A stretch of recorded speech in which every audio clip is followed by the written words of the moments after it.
world, everybody outside of the YouTube world. It is I, your conquistador, Javier. OPRAH Boys Book Club. OPRAH Boys! With me, I have D-Hyde. Yeah. Thanks for joining me, man. Nah, man, it's my pleasure. And, of course, as you guys all know, this is OPRAH Boys Book Club. The Conquistador comic book club, where, much like any other book club, we talk about comic books. And the comic book series that we've been talking about in this segment of OPRAH Boys Book Club is The Punisher. The Punisher, Welcome Back, Frank, by Garth Ennis, Steve Dillon, and Jimmy Palmiotti. Mm-hmm. And in today's episode of OPRAH Boys Book Club, not that time. No, I got distracted. OPRAH Boys?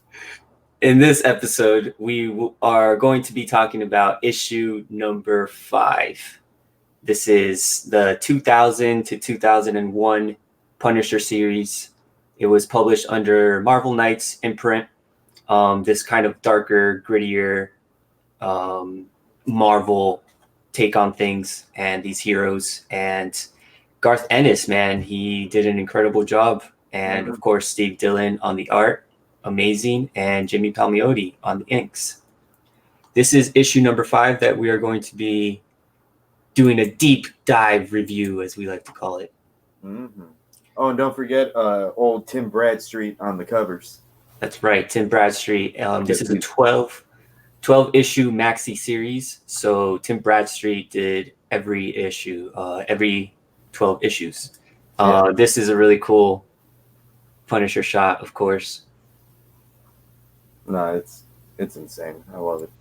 We'll shout out the Conquistador comic book chat real quick. Yeah. We have Just a Rican in his comics. What's up, Rod? Congratulations on 900 subscribers. That is freaking amazing, man. Holy crap. That's awesome, man. Life with 2 YouTubers. Thanks for hanging out. Unruly Simeon, what's going on, man? Peace to all the comic book people. That's what I like to hear. Hi, Steve. We also have Steve in the chat. Steve Whiting, the AOK stunner himself. Jeff Comic 813. Hi, Leah Comic Bro. Thanks for hanging out, everybody. Woo! Yeah, thank you all for coming out for this very important thing we're doing. And like a comic book club. I hope you guys have read this issue. If you haven't, get prepared for some spoilers. We are going to do a deep dive review. Cover is amazing, of course. Mm-hmm. I think that the skull theme has been, or I should say the skull has been a theme on the cover. Yeah. Every cover there's like a kind of rendition of a skull. And this is issue number 5. And I guess we'll do a little bit of a recap on issue number 4. A quick recap. We had Punisher at the zoo. He had no weapons on him, so he had to use whatever he can to his advantage. And he took a trip to Central Park Zoo. Of course, this is taking place in New York City. And he took care of 3 or 4. I think 3. I think 3. And then the 4th one, he was able to snap his neck. But yeah, Punisher took care of things, and he took care of Gnucci's goons. That's right, 3. And yep, using animals on 3, and then snapping his neck. But Gnucci, of course, is the villain of this series. She is the head of this crime family. She is the mother of all these goons of this. The mother of this crime family organization that's running amok in New York City. And that's who the Punisher has chosen to go after.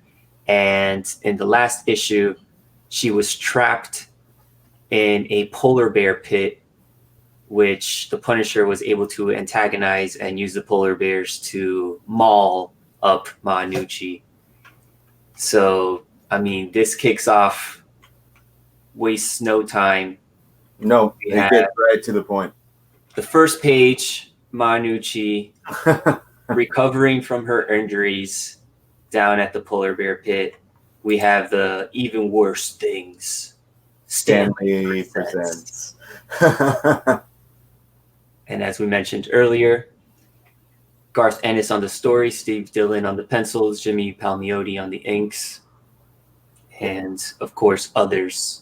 Yeah, that looks so weird because I've had it in the trade and I've only read it in the trade for as long as I've ever read it, and it doesn't have the little credits bubble there, so it looks crazy.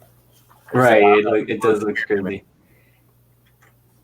Oh yeah, Bad mom indeed. Yeah, she is, and she's saying the word bubble's pretty important. What do you mean? What do you mean? How am I doing? And that's how we start. That's how we start. This is the first page of issue number 5. We have this get well soon card, and it's so ironic that it's a bear. A little cute teddy bear. And she was mauled up by polar bears. Just the very subtleness in this issue is amazing. Yeah, that's the thing. It is subtle, but at the same time, it's knocking you right over the head with it. Yeah, he's so good. They're so good about that. We have we have pretty much they're a crime family, and they're still tight. They're still together. Yeah. So I guess they're like her boys or what you will are coming to come visit her. And, they're look at this guy's face, man. Steve Dillon. That's perfect. It's like a perfect kind of pathetic face. We mentioned this in earlier shows that every time like the goons show up, they're drawn very individualistic. Each one of them has kind of like a different color scheme, kind of a different gimmick going on for themselves. Yeah. And the conversation continues. Pretty much they are wishing Ma, to get well, to get better soon, and she's just not having it. No, because it's hard to get. She understands. She's a real woman. She understands her predicament. She's been mauled. And she has no limbs now, and she's pissed. She's like we've only seen Ma Gnucci in one issue, not mauled up in pieces. Like we see her getting out of the car once. Yeah, and now one shot, and then and this is what it is for the rest of the series now.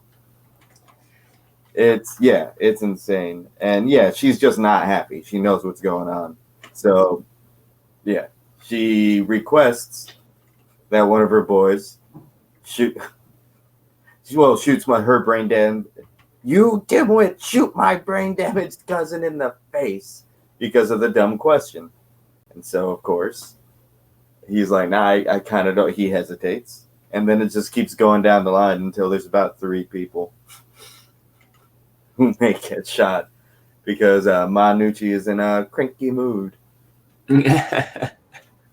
So I should have gone back here. She's pretty much requesting. Well, this guy is, I was only asking Ma. I'm just trying to be polite, show a little concern, and Ma is just going down the line, just saying, whoever is trying to wish me well, I'm gonna just shoot him down. What is he saying? Just get rid of him. Yeah. And then the other guy's like, what? No. Okay, you won't do it. You do it. What? No, he's my brother. I can't do it. No. Okay, you do it. Until the point where we have this guy, Mr. Goatee over here. Yeah. Which, because in previous to this, everybody was related to each other. No, that's my cousin. Oh, no, I've known this guy for 10 years. I guess this guy has no relation to any of them all. Yeah. And Ma Gnucci's face right here, just smug, just like she knows that he's gonna do it. Yeah. It's insane. And yeah, she's just calling everybody dimwits and kill my idiot cousin. Third, and then it gets to when it boils down to it, it gets to the beautiful line. Third dimwit, kill the second dimwit and his lifelong friend and my cousin Steve. It's so good. And then, of course, third dimwit does it. Here she says, 10 days ago, I was fed to a pack of polar bears. Anyone doubting I mean what I say would do well to remember that. I'll leave the last speech bubble to Derek so he can do it in his voice. Clean this mess up and let's get down to business. Better? Yeah, I should have just let you do the whole thing. I rushed the gun there, man. It's all good. Do what you gotta. But I'm just here the commands that she shows, the position that she's in, she doesn't need to hide it. She has the police backing her up. She's running this like whole crime organization in New York City, and she can just pretty much get away with whatever she wants. And she knows that she can. And even in the position that she's in, she's still going to use her power to her advantage. Because why not? Yeah. Hey, Rod, thanks for hanging out, man. We'll catch you on the next stream. Have a good one, buddy. Yeah, that's a good point. She hasn't has she hasn't has hands. Yeah. How is she still applying bad blue eyeshadow? But I mean, I guess to that point, the whole reason or the whole point that she doesn't have hands now probably gives her more of a urge. I'm not gonna say anything because spoilers. But that question gets addressed. Like with you two YouTubers, they actually answer that question for you. You'll see how stuff gets applied to Gnucci. That is a good question, and it does come into play. Yeah, it does. I think that's in a next issue or a future issue. It's far along. It's chapter 10. Oh, okay. So in the future episode of Oprah Boys Book Club, we will find out how Gnucci gets her eyeshadow applied. No, and it's honestly a funny thing. So that's a good question. It does get answered, and it's not the easiest explanation. Here we have the cleanup, I guess, if you will, and the two representatives of the law, whatever you want to call it, just pretty much telling her that they have what they have on the Punisher, and what they have is pretty much nothing. So it's funny what she says here. She says, spread the word. It's a vendetta. Putting $10 million on the head of the animal that did this to me. So she's getting everybody out on the streets to stop what they're doing and go after the Punisher. I looked up just for fun, I guess. I looked up the word vendetta, and the word vendetta means like a revenge or like a blood feud against two families. So I guess that it was funny that she chose the word vendetta, or like that Garth Ennis chose, or like to choose the word vendetta because like it was Punisher's family that got murdered. Yeah, that's true. But they don't really know that he's Frank Castle. They just know that he's the Punisher. But of course, it's a revenge for Gnucci and the Gnucci name. So the Gnuccis are for sure after the Punisher. And yeah, we'll mention this next part. So she's putting a $10 million hit on the head of the animal that did this to her. And we have this next panel with this dimwit just saying, you want us to put a hit on the bear? That's so good. And her expression over here. Yeah, Dylan is better at drawing reaction shots than the people in the office were better at giving them. He's so good. And that's not a shot on the office. But damn, is Steve Dillon good. What's going on? Aggressively relaxing. Thanks for hanging out. Just talking about some Punisher. Welcome back, Frank. And you said it before the stream went on, Derek. These three faces right here, just the bottom panel. It's just three different expressions, and it's just they're so well portrayed. It's amazing, man, how Steve Dillon does it. Yeah, everything. Yeah, he captures the emotional heft of every emotion, from idiotic to just amazed that someone could be so idiotic, and then just a pure frustration because she realizes everybody she's around is a fucking idiot. Oh man, Gnucci, you kind of feel bad for her, but at the same time, not really. What? It's just it was just reading this is hilarious because first of all, you have Gnucci on the bed with no limbs, and then all this commentary that's going back and forth, and you're reading it, and you're only like 4 pages in, and you're like, what the heck is going on? It's amazing. Yeah, really, really good stuff. This is issue number 5, and we were before the stream we were talking, me, Derek and I, and we were kind of saying how this is kind of the last bit of exposition that's needed. So here we have the Punisher show up, but after this he doesn't show up until the end. That's the next time he shows up. So this is light on the Punisher. The first 4 issues were action heavy, violent. They relied on the Punisher going out and going after the criminals, going after Gnucci, the whole scenario that he had with Daredevil. So it was the first 4 issues were very Punisher heavy, and they were definitely moving the story forward. This is issue number 5 here. It's the last bit of exposition that we need to kind of get into that rising action. So as I mentioned earlier, it's a little bit Punisher light, but the story just progresses forward. We have Gnucci finally putting this $10 million hit on the Punisher, and now everybody is trying to get after him. Before it was just her men and things like that, but now everybody's trying to get after the Punisher.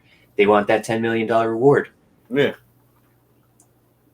And moving on. Oh, sorry. Oh yeah, no. I just real quick, I went through to the first issue. I'm like, wait a second. Yeah, we got like 3. It's awesome because there's only like 3 or 4 pages with the Punisher on them in this whole issue. First issue, there were 2 pages that only 2 pages without him even on it. Right. Only 2, and he's just like boom, boom, boom, boom. Like he's a master at pacing stuff out. He's like, all right, we gave you all the Frank you're gonna need. Let's focus on everything else for a second. Yeah, let's focus on a little bit of the other characters. Let's introduce some new characters, and let's just focus on the story. That's what Garth Ennis did for this issue number 5.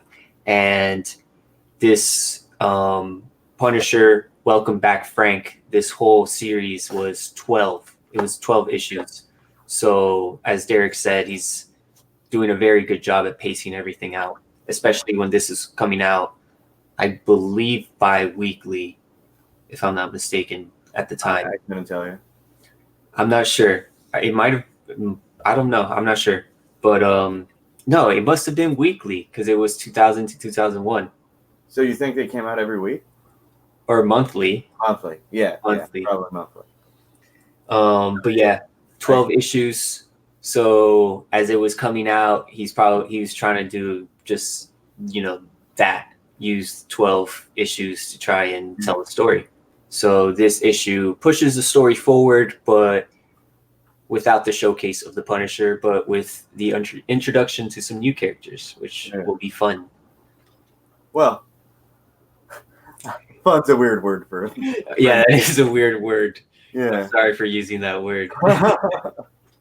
Yeah. But after Gnucci's debacle, and I'll just like these pages were kind of dark, Yeah. dark toned, and then we have like kind of like a morning sunrise with the introduction of Punisher in his apartment. We have Mr. Bumpo, who Yeah, it's Frank's current neighbor, who's very fat. It seems to be the whole thing, and like morbidly so. And he broke his toilet and a few issues ago, and now he's just being carted out of the wall in the side of his apartment because he had another coronary. According to Spacker Dave, Mr. Bumpo had one of his coronaries. They couldn't get him out the door, dude. They had to take half the wall out instead. That's right. Yeah. Because, see you soon, Mr. Smith. Take it easy, Mr. Bumpo. So we have Frank doing his thing back at his apartment. This guy over here with the Spider-Man shirt. That's cool. Yeah.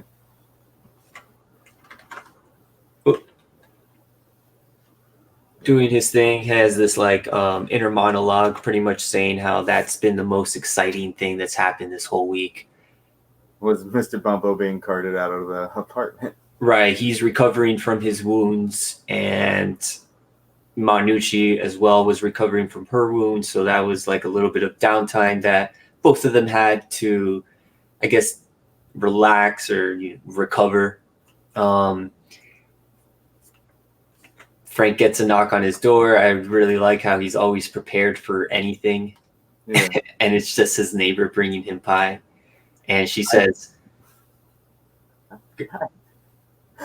baked too many pies. Right, who bakes too many pies? Yeah, that doesn't happen. Nobody ever bakes a pie too many. You make a pie at a time or two. But that's for you know what you're doing when you make pies. Yeah. She's just lonely. And then we have this introduction of Soap and the detective back at the bar. Or I should say Detective Soap and what would you call her? The Lieutenant von Richtenhofer? Yeah. Molly, Lieutenant Molly, Molly. as she likes to be called. I guess this is where Soap goes to do some work. This Irish bar,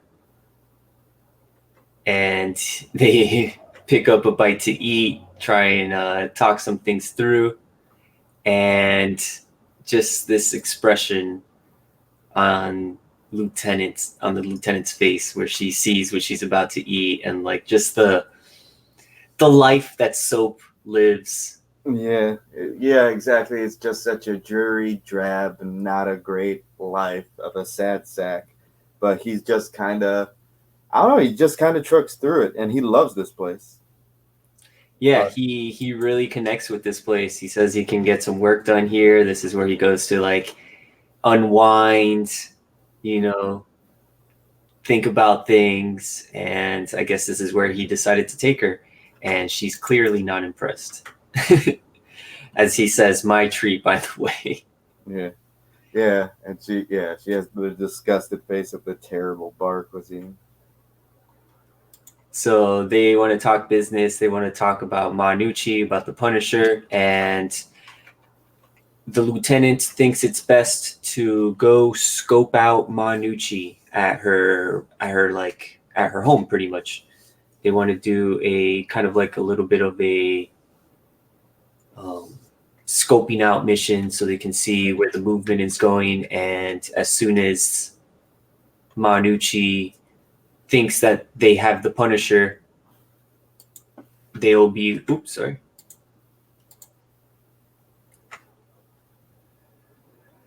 they'll be able to take advantage of the situation. Yeah. Oh yeah. Just to pretty much hang back, wait for Punisher to go there. Everybody just blow each other to shit in smithereens, and then they swoop in like vultures and pick it clean and get everything they need. They're both done. Promotions all around, as she says, which it's. I mean, it sounds like it might be a good idea. It's the best idea you're gonna get because Right.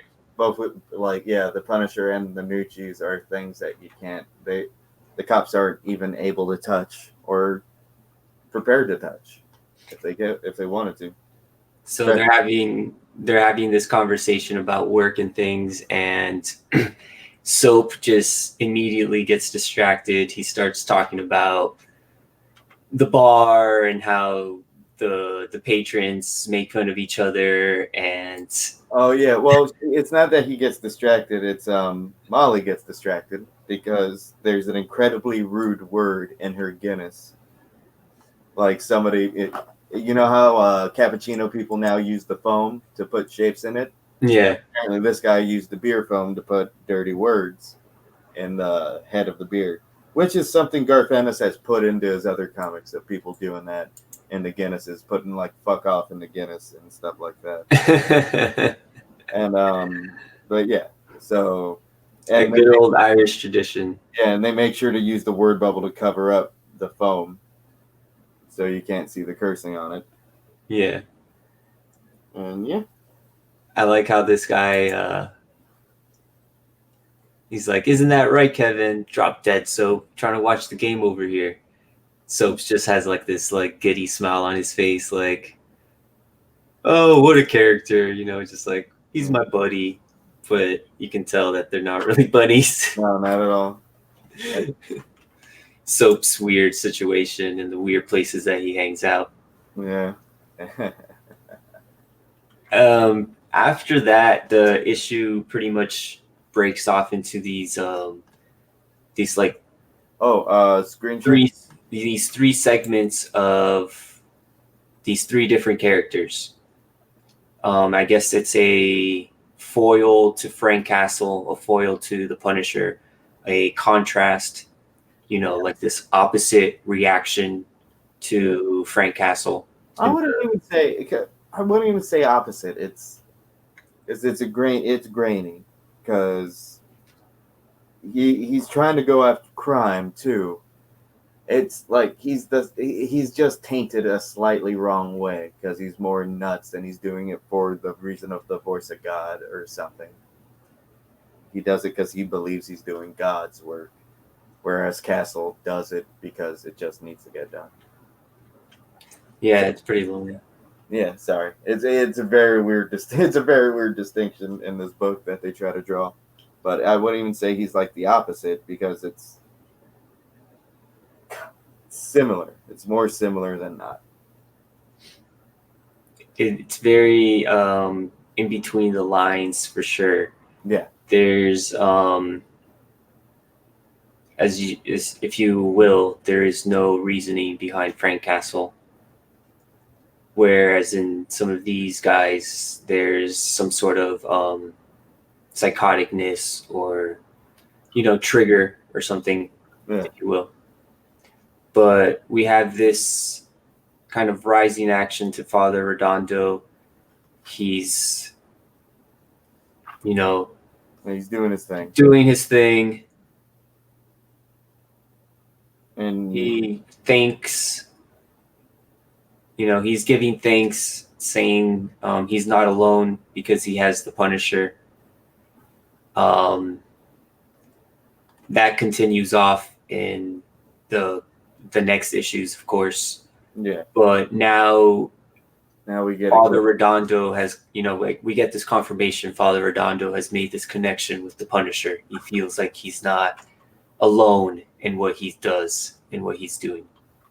So we get that confirmation. Steve Dillon's art is still amazing, no matter what he draws. Yeah, he's perfect. Yeah. There's not much. I could say so much about Steve Dillon, how great an artist he was. Man, such a shame. Here we have an introduction to another character, Mr. Payback. This hilarious, stupid gimmick of a character, Mr. Payback. right? This tough guy with a gun, busting into a corporate meeting room up at the top of a skyscraper. These employees are having this board meeting. Oh, good job on your presentation, and then Mr. Payback busts into the door. I love this panel though. Yeah. This is an awesome page. Mr. Payback is this. He's hilarious. He's just talking about how corporate and capitalism is well, not so much that, but just saying Worldwide, how this company, Worldwide Investment Corporation, has been is spilling millions of gallons of blood, and spending money where they shouldn't be spending it, and not taking action for the things that they should be taking action as a corporation, as a company. It just kind of hit me how hilarious the name of the company being Worldwide Investment Corporation is. Like it is not a creative name, but it's so good and perfect. It's like purposefully, like it's satirical. It's purposely satirical. Yeah. I mean, that's the whole point of it's just satire. Yeah. But yeah, you can tell for sure, where Garth Ennis is coming from and what he's poking fun of and what he's trying to paint a picture of, if you will. And yeah, this guy, Mr. Payback, just, no back chat. I really like, there's a panel that's coming up that I really, really like, but this is insane, Yeah. You didn't care. He just keeps repeating that. You didn't care. As he's just going down the list of things that this company is wrongful of doing and just accusing them. And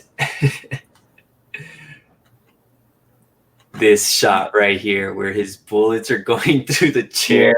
Yeah, it's just insanity. Oh my gosh, dude. It's time for payback. Yeah, it's Mr. Payback. No, and now you can tell this guy's a psycho for sure. Yeah, definitely. Mr. Payback. And now we kick into a different gear. Right? You can hear like the classical music or like the string quartet in the background almost. Yeah. As this guy pops into the scene. I am elite. And Mr. Payback, I believe his name was in red. Yeah. Mr. Payback. And here we have the elite coming up in blue. Almost like a baby bluish. Yeah. Gotta say, I love how the gutters and the panels are colored randomly throughout this comic. Like I don't think, they do it throughout the. No, they do it throughout the whole thing. Like how the panels are yellow, and I don't know why it really works and makes stuff pop. No, for sure. Definitely adding effect. Yeah. The green and the black, and then the yellow border for sure. Yeah. Something about the green skyline. Yeah, that's very strange too. Yeah. So here we have this. I mean, you can tell if you've ever been to New York City, the parts of the city that look nice and the parts of the city that look okay. Yeah. Where everybody's at, and then the parts of the city that you're not supposed to go to, whatever. But this is, of course, like you can tell right off the bat, it's like one of the more upper sides of town. Yeah, upper class. Yeah. Upper class sides of town. You can tell there's like no trash and it just looks cleaner. There's like more cobblestone and things like that. But these hoodlums are rolling up into the elite's territory, and he's giving them the ultimatum: you have to get out of this city or this part of town, if you will. And he's being very polite, very upper echelon. Yeah, very upper class, like. Yeah, you know. Please, like over. Yeah. Ah, man, whoa, almost dropped the beer. I can't remember the word for what he's doing, but yeah. Yes, just being, you know, just very much an asshole, and just telling these guys to get out of his neighborhood, and he decides to pull out a gun with a silencer, and I really like how they drew the silencer, and I really like how they lettered the silencer. You know, it's just you know, just yeah, I dug that. That was kind of cool. Yeah. But yeah, this guy's just pulling out a gun in open, you know, broad daylight. Yeah. And, you know, just went to town. Of course, he's the elite, and those people bring down the tone. Like, there's a lot of over and undertones to this that are kind of obvious. But then just when you think things are just kind of one way, this next page kind of proves you that he's just all around a snobby piece of shit and horrible. And a psychopath. Yeah. Because I guess this just civilian that lives, you know, one of his neighbors, I don't know. One of his neighbors. Is just walking her dog, but you know, she's smoking her cigar, doing her thing, you know. Yeah. The dog is pissing on the side of the street or on the side of the concrete, and he's not having that. Yeah. Your dog is urinating on the sidewalk, ma'am. What's it to you, freak show? Yeah, and just blast the poor dog away. And the bottom, Mr. Flumpkins. It's a nice neighborhood, ma'am. Let's try to keep it that way. So he's Yes. just an all-around psychopath, terrible man. Complete psychopath, Mr. Payback, the elite. All of them. Two new characters that show up, and they are kind of a trifecta with Father Redondo. These new characters are introduced in issue number 5, and like Derek mentioned, they're like, it's like this gray line of what Garth Ennis is trying to portray of what Punisher does and what these guys are doing. So very interesting to see, and interesting how he ties everything together in the future issues for sure. Javi, it's cool you got these in singles. It might be a big issue, the first appearance of Mr. Payback. That's right. First appearance of Mr. Payback, first appearance of Elite. These are spec books, so get on it. Yeah, because I hear that they're going to have Mr. Payback in the Black Widow movie, and he's going to be a romantic lead. Romantic lead. I wish that was going to be a thing. I know.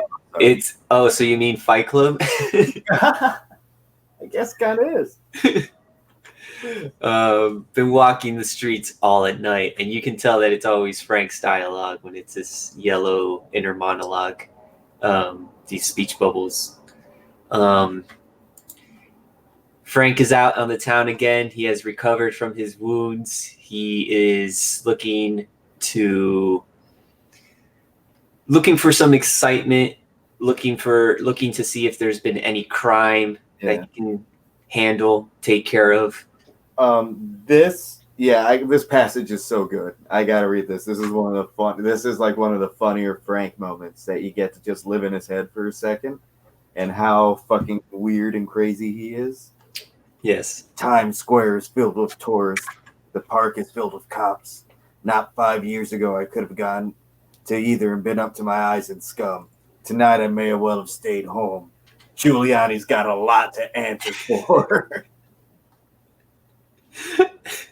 Like, God, that Giuliani cleaned up the place. I can't just kill people, terrible people, in one place anymore.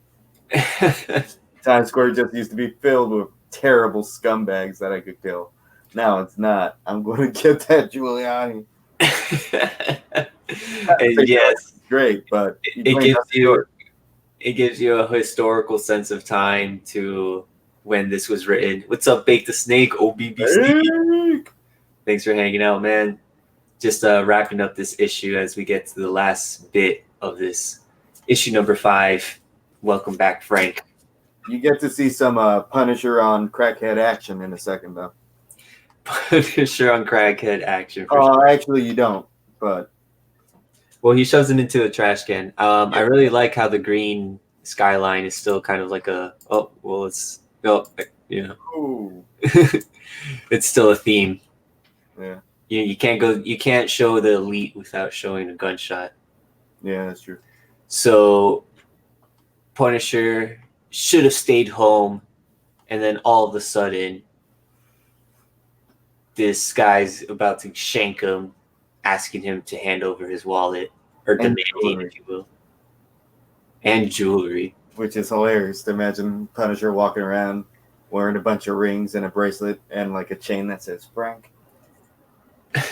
A chain with a skull on it. Yeah, Frank.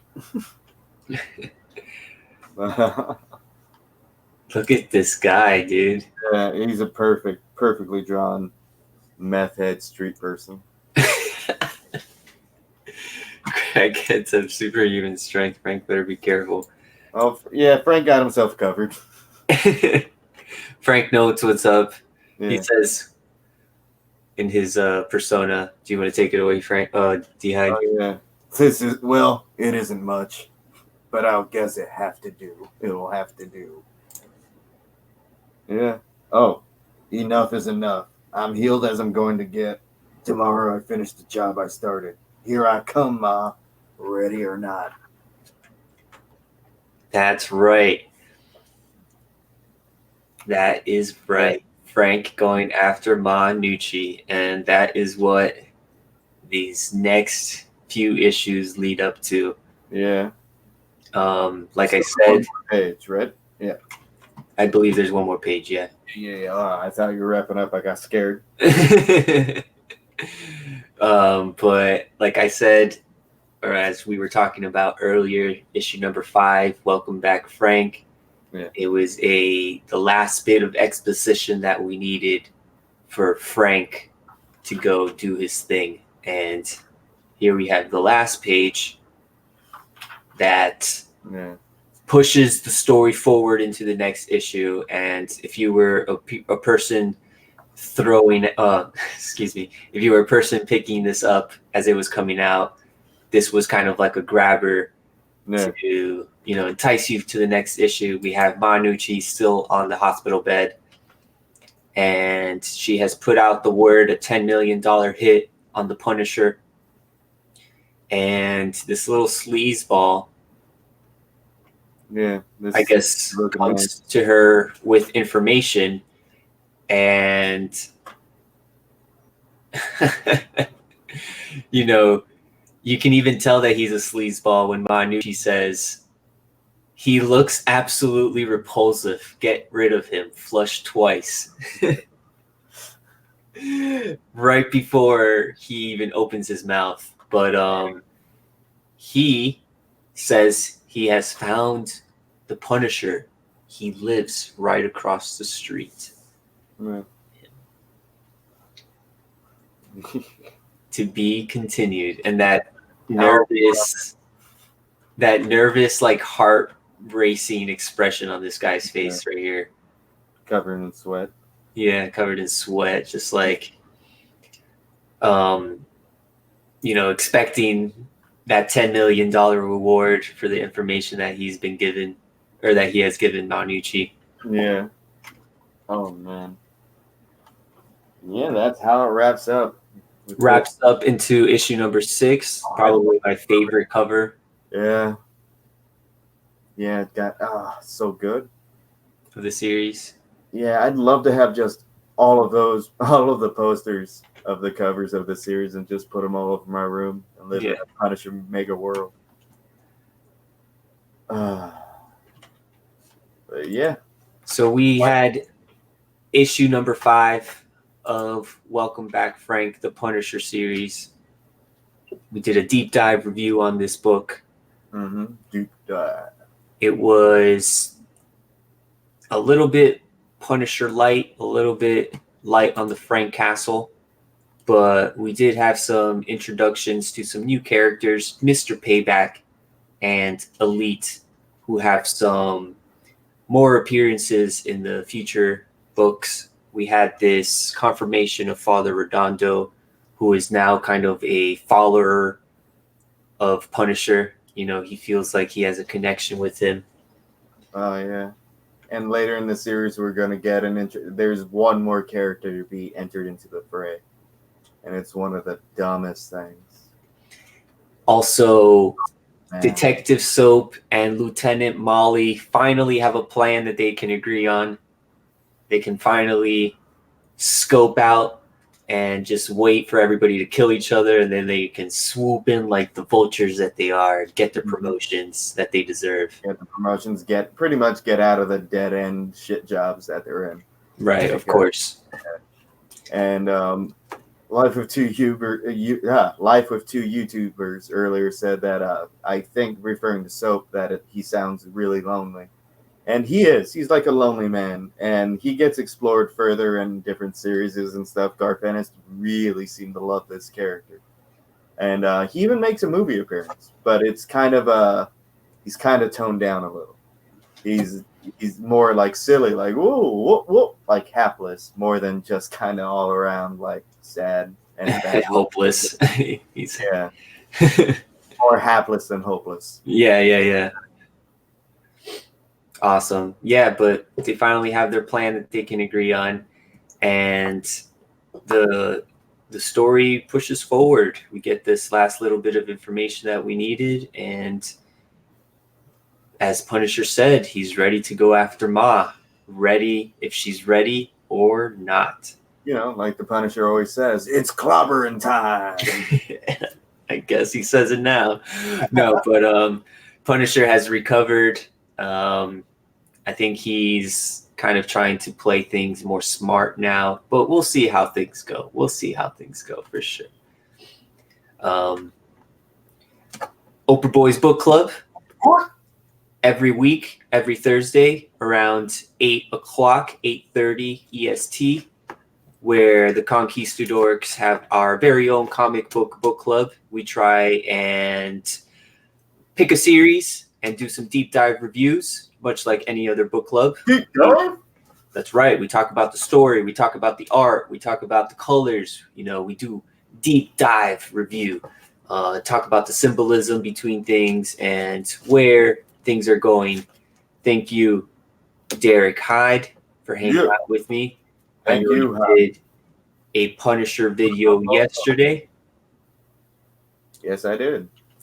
On your channel, so go sub up to Derek if you're not subscribed. He does some awesome Punisher content. I'm sorry I couldn't be there yesterday. Definitely gonna watch it on the replay for sure. Love Punisher. Yeah, please, guys, check me out. I'm going to be doing it late Wednesdays after the 90 Miles from Comics podcast. I'm going to be a late night boy and do it. And I'm going to do it good. And everybody's going to see it. That's right. That's right. And if you're not sick of Punisher tonight, go check it out.